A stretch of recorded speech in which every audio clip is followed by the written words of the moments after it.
What's up guys, अमाया TRP YouTube channel पे आप सभी का स्वागत है। आज की जो वीडियो पढ़ रही है इंग्लिश से, यदि आप कंपटीशन के प्रिपरेशंस कर रहे हैं तो इंपॉर्टेंट होगी, क्योंकि इसमें जो राइटर्स हैं उनसे संबंधित जो क्वेश्चंस बन सकते हैं उसकी ये वीडियो और एक्सप्लेन भी किए जाएंगे। तो छोटे कम समय में बहुत सारे क्वेश्चंस आपके प्रिपेयर हो जाएंगे। तो चलिए शुरू करते हैं।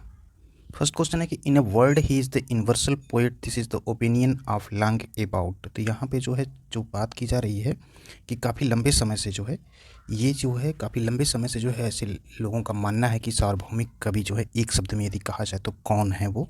ऑप्शन आपके सामने है शेक्सपियर, मिल्टन, वर्ड्सवर्थ और शेली। तो राइट ऑप्शन हो जाएगा फर्स्ट, शेक्सपियर को जो है ऐसा माना जाता है लंबे समय से कि सार्वभौमिक कवि हैं। अब शेक्सपियर के बारे में जान लें तो फ्रेंड, इनका जन्म जो होता है 1564 को होता है शेक्सपियर का जन्म। और जो बैप्टाइज जो होली ट्रिनिटी चर्च रहता है स्ट्रैफोर्ड अपॉन एवन में 26 अप्रैल 1564 को इनका जन्म होता है। और इनकी जो डेथ होती है वो 16 को इनकी डेथ होती है। और ये चीज़ें जो है उसके बाद फादर के बारे में, अगर शेक्सपियर के फादर के बारे में जान लें तो इनके फादर जो जॉन शेक्सपियर रहते हैं।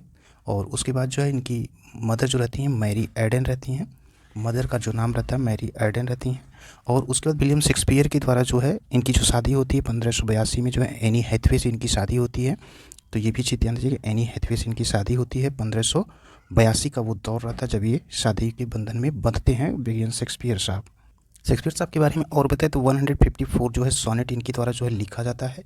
और इसके बाद जो है शेक्सपियर जो है जो वर्क करते हैं जिसमें हेनरी फोर्थ सिक्स और जो आती है 1590 की ड्यूरेशंस में आती हैं।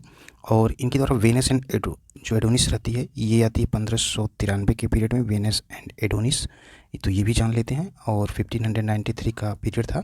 तो शेक्सपियर का जो नरेटिव पोएम्स होता है ये था वेनस एंड एडोनिस। उसके बाद जो है शेक्सपियर ट्रेजेडी जो है 1904 में लिखी जाती है इनके ऊपर। तो 1904 शेक्सपियर जो ट्रेजेडी थी ब्रैडली के द्वारा जो है ये लिखी जाती थी। ये भी इंपॉर्टेंट क्वेश्चंस बन सकते हैं। बाकी जो है पब्लिश अगर 154 सोनेट की बात करें तो ये जो पब्लिश होती है ये ईयर रहता है 1609 का। तो ये शेक्सपियर के बारे में है। मिल्टन के बारे में भी थोड़ा जान लेते हैं। मिल्टन का जो जन्म होता है ये 1608 में होता है मिल्टन का जन्म। और ये लंदन में ही होता है 1608 में। तो इनका जन्म होता है लंदन में। और इनकी जो डेथ होती है मिल्टन की, जॉन मिल्टन की जो डेथ होती है वो 1674 में इनकी डेथ होती है। और उसके बाद जो है इनकी जो मदर रहती हैं मिल्टन साहब की मदर का नाम जो रहता है सारा जेफरी रहती हैं इनकी मदर। तो ये भी जान लेते हैं, सारा जेफरी रहती हैं। और इनके फादर भी जो रहते हैं, इनके फादर का भी नाम रहता है जॉन मिल्टन ही, इनके फादर भी जॉन मिल्टन नाम रहता है। और इनके द्वारा कुछ इंपॉर्टेंट जो वर्क किए जाते हैं उसकी चर्चा कर लेते हैं। तो इन पे जो इंपॉर्टेंट तौर पे जाना था पैराडाइज जो है लॉस्ट के बारे में बात कर लेते हैं। तो पैराडाइज लॉस्ट जो आई थी ये ईयर जान लेते हैं 1667 में आई थी। और एक आई थी पैराडाइज से रिगेंड करके जो है, तो पैराडाइज रिगेंड जो थी इसका ईयर जो था वो 1671 था। और इनके द्वारा जो एक ऑन हिज ब्लाइंडनेस थी, काफ़ी इंपॉर्टेंट है ऑन हिज ब्लाइंडनेस, ये भी क्वेश्चंस बन सकते हैं। बाकी जो है वर्ड्सवर्थ के बारे में जान लेते हैं। वर्ड्सवर्थ के बारे में बात करें तो 1770 यानी कि 1770 में इनका जो जन्म होता है कॉकरमाउथ कम्बरलैंड में पड़ता है वो प्लेस रहती है। और इनकी जो यूनाइटेड किंगडम की जगह रहती है। इनकी डेथ जो होती है वो 1850 में इनकी जो है डेथ होती है। और पोएट लॉरेट भी होते हैं ये 1843 में पोएट लॉरेट जो होते हैं विलियम वर्ड्सवर्थ। उसके बाद जो है इनकी जो है मदर रहती हैं वो एनी वर्ड्सवर्थ, इनकी मदर का नाम रहता है एनी वर्ड्सवर्थ रहती है इनकी मदर। और इनके फादर भी जो रहते हैं, इनके फादर का भी नाम रहता है जॉन वर्ड्सवर्थ। तो ये भी चीज़ ध्यान दें, इनके फादर का जो नाम रहता है जॉन वर्ड्सवर्थ रहता है। तो सभी का नाम जॉन वर्ड्सवर्थ रहता है, मतलब John Shakespeare, John Milton, John Wordsworth नाम रहता है। एनी वर्ड्सवर्थ इनकी मदर का नाम रहता है। और पोएट लॉरेट हुए थे 1843 में। इनके कुछ इंपॉर्टेंट है जैसे कि ओ टू ड्यूटी जो थे इनके इंपॉर्टेंट वर्क के अंतर्गत आते हैं। उसके बाद टू मिल्टन भी लिखा गया था। और इसके बाद इनकी बात करें द प्रिल्यूड, काफ़ी इंपॉर्टेंट, इससे भी क्वेश्चंस बनते हैं। द प्रिल्यूड भी रहता था। उसके बाद एक है द डैफोडिल्स जो है ये भी विलियम वर्ड्सवर्थ आपके द्वारा वर्क किया गया है। और जो है टिंटन एबे भी एक है। तो ये भी चीज़ जो विलियम वर्ड्सवर्थ के साथ द्वारा वर्क किया गया है। नेक्स्ट क्वेश्चन करें कि which play of Shakespeare is said to be unfinished. तो यहाँ पे ये कहा जा रहा है कि जो शेक्सपियर का कौन सा नाटक जो जिसे अधूरा माना जाता है। तो ऑप्शन आपके सामने दिया गया हेनरी एट एंड पॉसिबल था। तो यहाँ पे हेमलेट है, हेनरी फोर्थ पार्ट सेकंड। तो जो हेनरी एट जो था इसी को जो है माना जाता है अधूरा नाटक। तो राइट ऑप्शन सी हो जाएगा, हेनरी एट जो था ये था। उसके बाद जो हेमलेट है, हेमलेट के बारे में ये जान लीजिए कि जो 1600 से 1601 का पीरियड था उसी समय इसको जो लिखा गया है। और हेमलेट जो के समय ही ट्वेल्थ नाइट है। तो ये भी ध्यान दीजिएगा ट्वेल्थ नाइट का भी जो वर्ष है वो यही है। और उसके बाद जो हेनरी फोर्थ का पार्ट सेकंड जो आता है, पार्ट फर्स्ट जो आता है हेनरी फोर्थ का वो तो 1597 और 98 के पीरियड में आता है। और पार्ट सेकंड जो आता है 1590 यानी कि 1590 से 91 का पीरियड, सॉरी ये पार्ट 6 का पीरियड है। हेनरी फोर्थ का जो पीरियड रहता है वो पीरियड रहता है 1597 से लेकर के 98 का जो ड्यूरेशन रहता है ये रहता है 97 से 98 का। उसके बाद जो किंग लियर आती है, किंग लियर का जो ईयर रहता है 1605 और 6 का रहता है, और इसी में पीरियड में जो है मैकबेथ भी जो है आती थी। ये चीज़ ध्यान दीजिएगा।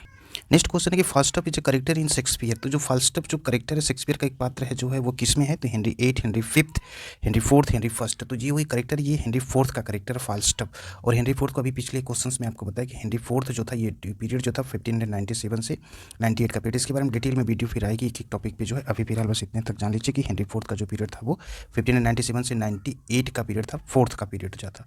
उसके बाद जो हेनरी 6 आती है वो 1591 से 91 से लेकर के जो है पीरियड 92 का रहता है। हेनरी 6 भी आती है। और उसके बाद जो है हेनरी के 8वां जो पार्ट था वो 1612 का पार्ट था। इसका जो है 1612 का जो पीरियड था इसमें जो है आती है। और ये चीज़ें जो इंपॉर्टेंट क्वेश्चन में पूछा जाता है कभी कभी सन, तो ये चीज़ें ध्यान दीजिएगा कब किस सन में जो है आई थी। बढ़ते हैं अगले क्वेश्चन की तरफ। Next question correct the song take O take those lips away occurs in which play. यानी कि जो टेक ओ टेक गाना जो है किस नाटक में होता है शेक्सपियर साहब के। तो यहाँ पे ऑप्शन जो दिया गया Romeo and Juliet, Coriolanus, Measure for Measure, the Taming of the Shrew. तो ये जो होता है मेजर फॉर मेजर में होता है। मेजर फॉर मेजर के बारे में अगर चर्चा करें तो सबसे पहले ये जान लीजिए कि ये ईयर जो रहता है ये 1604 और 5 के पीरियड का रहता है। और इसी पीरियड में जो रहती है ओथेलो रहती है, ठीक है। उसके बाद रोमियो एंड जूलियट की बात करें तो रोमियो एंड जूलियट जो रहता है इसका ये रहता है 1594 से 95 का ड्यूरेशन रहता है। और इसी समय जब रोमियो एंड जूलियट आती है इसी समय तो है एक और आती है टू जेंटलमैन वोरेना जो होती है, ये आती है विलियम शेक्सपियर साहब की। कोरोनिलियस की बात करें तो कोरोनिलियस का जो पीरियड रहता है वो रहता है 1607 से 8 का पीरियड रहता है, यानी 1607 से लेकर 1608 का पीरियड रहता है। टाइमिंग ऑफ द श्रीव जो आती है इसका जो पीरियड रहता है ये 1593 से लेकर के 94 का जो है पीरियड रहता है। और इसी पीरियड में जो होता है जब टाइमिंग ऑफ द श्रीव आती है तो काफ़ी जो वर्क करते थे टीटस एंड्रोनिकस जो है इसी पीरियड में वो भी आती है। नेक्स्ट क्वेश्चन है, नेक्स्ट क्वेश्चन करके विच play of Shakespeare and without climax. तो यानी कि कौन सा ऐसा नाटक है कि जो बिना जो है क्लाइमैक्स के जो है वो खत्म हो जाता है। तो ऑप्शन दिया गया Twelfth Night, King John, Cymbeline, Troilus and Cressida. तो वो जो रहती है वो ट्रोलियस एंड क्रेसिडा जो रहती है वो बिना क्लाइमैक्स यानी चरमोत्कर्ष के जो है वो खत्म हो जाती है। तो ये सबसे बड़ी जान लीजिए। तो ट्रोलियस एंड क्रेसिडा जो है काफ़ी इंपॉर्टेंट रहता है और इससे क्वेश्चन बनता है। तो ये लिखी जाती है 1601 से 2 के पीरियड में लिखी जाती है। वहीं जो सिम्बलाइन आती है, सिम्बलाइन का जो ईयर रहता है वो 1609 से 10 का पीरियड रहता है। किंग जॉन आती है, काफ़ी इंपॉर्टेंट है, ये भी क्वेश्चन बनता है। ये 1596 से 97 का ड्यूरेशन रहता है। और ट्वेल्थ नाइट को पहले ही बताया कि जब 1600 से 1601 का पीरियड जो रहता है इसी पीरियड में जो है हेमलेट और ट्वेल्थ नाइट भी आती। तो ये भी चीज़ें जो है ध्यान दीजिएगा। बढ़ते हैं नेक्स्ट क्वेश्चन की तरफ। नेक्स्ट क्वेश्चन है द करेक्टर बॉटम अपीयर्स इन। तो जो करेक्टर बॉटम जो है ये अपीयर किस में होता है। तो ऑप्शन दिया गया द मेरी voice, Windsor, the winter still और मिडसमर नाइट्स ड्रीम, परसिलेस। तो ये मिडसमर नाइट्स ड्रीम में जो है अपीयर होता है। और मिडसमर नाइट्स भी एक इंपॉर्टेंट क्वेश्चन है। तो इससे जो सबसे बड़ा इंपॉर्टेंट क्वेश्चन पूछे जाते हैं सबसे पहले ये जान लीजिए कि किस वर्ष में मिडसमर नाइट्स जो ड्रीम रहती है। तो ये ड्यूरेशन रहता है 1595 से लेकर 96 का पीरियड। और इसी पीरियड में रहती है रिचर्ड सेकेंड। तो ये भी चीज़ ध्यान दीजिएगा।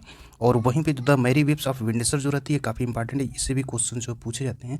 तो इससे जो है कम से कम जो इंपॉर्टेंट क्वेश्चन वो सिर्फ यहाँ बताया जा रहा है, बाकी डिटेल में जो बताया जाएगा उसकी एक अलग वीडियो आएगी। तो इसलिए चैनल को सब्सक्राइब किए रहेंगे तो वो भी इंपॉर्टेंट जो है वीडियो आपको जो है देखने को मिलेगी। तो यहाँ पे जो है अभी फिलहाल सिर्फ डेट को बता दिया जा रहा है। तो ऐसा ना समझिएगा कि डेट जो बताने के बाद और डिटेल में अगर बताएंगे तो ये वीडियो जो है काफ़ी लंबी हो जाएगी, क्योंकि अभी फिलहाल देखा जाए तो इस वीडियो में इतना ही बताने से बहुत कम टाइम तक की वीडियो को लोग देखना पसंद करते हैं। तो यहाँ पर वीडियो लंबी ना हो इसलिए जो है सिर्फ हिंट दे दिया जा रहा है कि इतने से चर्चा से जो है आगे के क्वेश्चन जो होंगे वो बनाए जाएंगे। तो थोड़ा लॉन्ग टाइप की जो वीडियो होंगी कम से कम आधा घंटा के लिए, तब जाके जो है वो काफ़ी समझ में आएगी।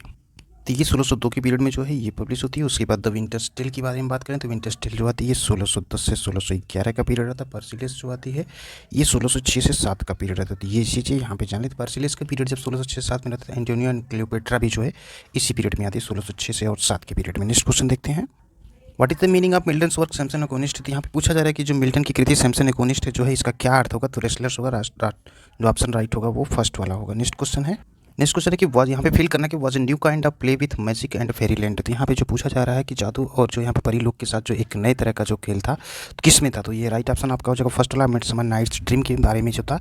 और ये ईयर जान लीजिए 1595 से 96 का ड्यूरेशन था, जो कि पिछले भी क्वेश्चन बताया गया था।